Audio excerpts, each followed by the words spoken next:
On revient sur Marseille parce que ce qui s'y passe est véritablement effrayant. La guerre entre les délinquants fait rage. 3 fusillades, 3 morts, je vous le disais, 8 blessés, dont un adolescent de 16 ans. On fait le point avec Corentin Brio. Non, non, non à l'assassinat. Non, non, non à l'assassinat. Stop aux assassinats. C'est l'un des messages portés lors de ce rassemblement, après une nuit de nouveau mortelle. Des femmes membres d'un collectif se rassemblaient de manière spontanée, mais symbolique à Marseille. En colère, elles défilent sous les balcons des immeubles et appellent à ce qu'on les rejoigne. Ne nous regardez pas. Rejoignez-nous. Ne nous regardez pas. Pour Laetitia Lino, marseillaise, il est réellement temps de durcir les peines.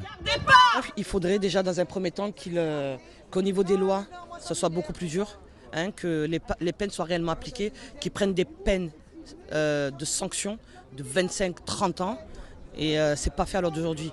Si vous tuez quelqu'un et qu'au bout de 5 ans vous ressortissez, tout le monde peut le faire.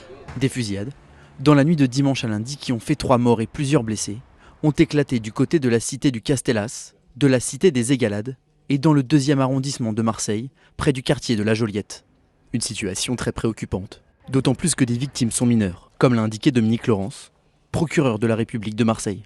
Une évolution dont nous avons aussi beaucoup parlé avec vous et qui nous inquiète fortement, c'est bien évidemment le rajeunissement des victimes. Nous avons déjà eu par le passé des victimes mineures qui sont décédées sur des actes homicides, avec pour certaines d'ailleurs un ancrage assez faible dans la délinquance. Depuis le début de l'année, ce sont 13 personnes qui ont trouvé la mort par balle à Marseille. Commissaire Lebars, 3 fusillades, dont un adolescent de 16 ans. Que se passe-t-il à Marseille? Est-ce que la police est impuissante à réguler ces règlements de compte entre trafiquants de drogue? Quand les règlements de compte ont lieu, on peut toujours dire que la police est impuissante, mais elle le serait si on n'identifie pas les auteurs des crimes. Et le boulot de la police, c'est pas d'empêcher le crime, parce que là, on serait dans un monde idéal, ça n'a jamais existé. En revanche, c'est d'élucider le crime et d'essayer de limiter le crime. Qu'est-ce qui se passe à Marseille? Il se passe ce qui a commencé déjà à être très inquiétant en 2022, avec une hausse historique des homicides. Plus de 100 en 2022, ce qui est une année noire. Il n'y a jamais autant d'homicides. L'année 2023 suit la même tendance, encore plus à la hausse. Ça, c'est le premier point. Le deuxième point, j'écoutais la procureure avec attention. Moi, j'ai aucune surprise de voir des mineurs victimes. On a sur les points de deal maintenant à Marseille, mais pas qu'à Marseille, des mineurs de 15-16 ans qui font le guet, qui sont intégrés au crime, qui font les guetteurs, qui font les ravitailleurs, qui font les choufs. On peut choisir tous les termes qu'on veut.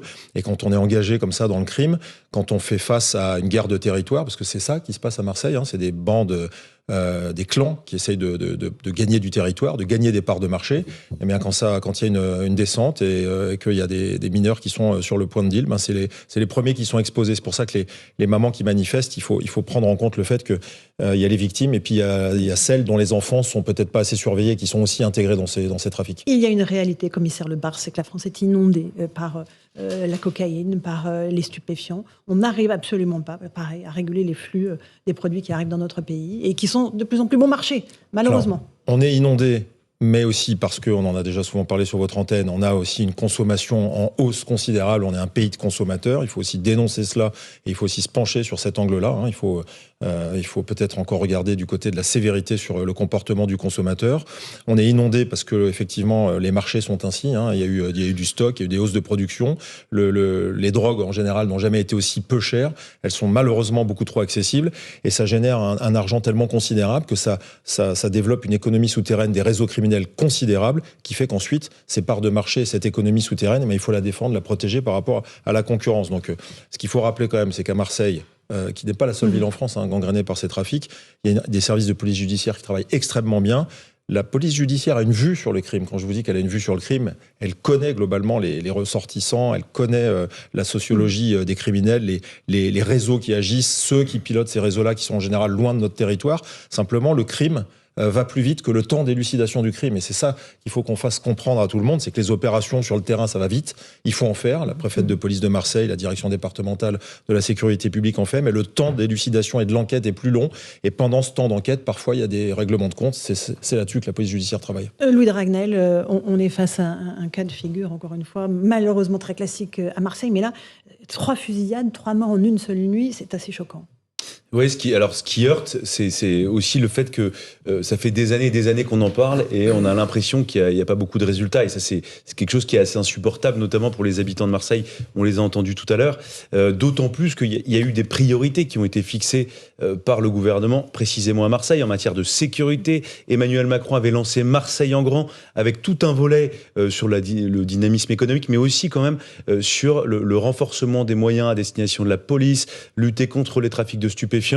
Il y avait même eu la décision qui avait été prise, qui était une très bonne décision, de sanctuariser, faire en sorte qu'il y ait en permanence à Marseille 2 compagnies de CRS qui servent quasiment exclusivement à permettre les saisies de stupéfiants, les arrestations de délinquants, et en fait pour faciliter le travail de la police judiciaire, pour que les policiers enquêteurs puissent rentrer dans les cités beaucoup plus facilement.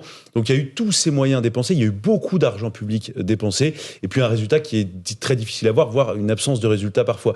Mais ça ne veut pas pour autant dire qu'il ne se passe rien. C'est-à-dire que les policiers travaillent, c'est ce qu'expliquait David Lebars, mais en fait on fait face à un tel océan, à une telle masse, une telle quantité de produits stupéfiants, d'argent et d'armes, que en fait le Marseille d'aujourd'hui n'a rien à voir avec le Marseille d'il y a 10 ou il y a encore 15 ans. Avant d'ailleurs, c'était les mafias qui tenaient Marseille. Maintenant, ce ne sont plus les mafias comme celles qu'on connaissait dans les films en noir et blanc. Maintenant, c'est vraiment des gens souvent issus de l'immigration qui tiennent ces cités.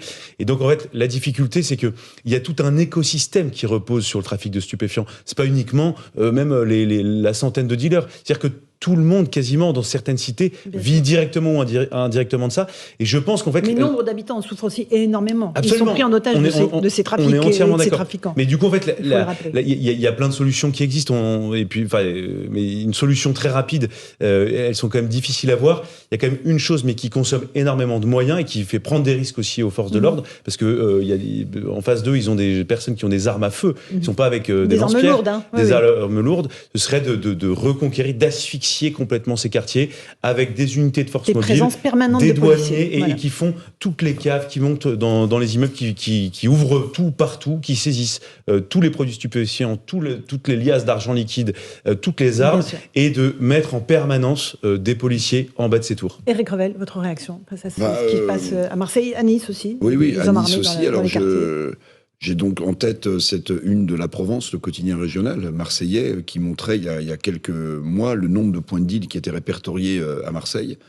C'était 160, 170, 40 auraient été démantelés l'an passé, il en resterait 130 connus. Bon, mais évidemment, les enquêteurs le savent mieux que nous. À chaque fois qu'on démantèle un point de deal, dans la foulée, il y en a un autre qui naît. Donc parfois, on a l'impression quand même qu'on est un peu impuissant face à cette montée inexorable de la consommation de drogue.